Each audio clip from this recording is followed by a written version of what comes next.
জীবনে কত রকম মানুষের সাথে পরিচয় হলো, আবার কত রকম মানুষের চেহারাটাও ভুলে গেছি।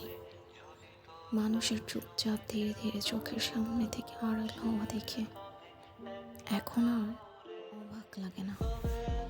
যার সাথে আমার যতটুকু পথযাত্রা লেখা ছিল, সে ততটুকু রাস্তায় আমার সাথে হাঁটবে।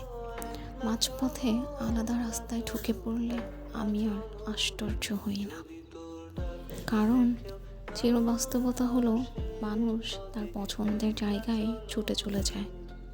কে চলে গেল, কেন চলে গেল, এইসব কারণ আর খোঁজা হয় না। আমার সাথে তার এতটুকুই পথ চলা ছিল, এইটাই বিশ্বাস করি, মেনে নেই। সবাই তার গন্তব্যস্থল খুঁজে পাক, আমি কারো শেষ গন্তব্য হব, এটা জরুরি নয়।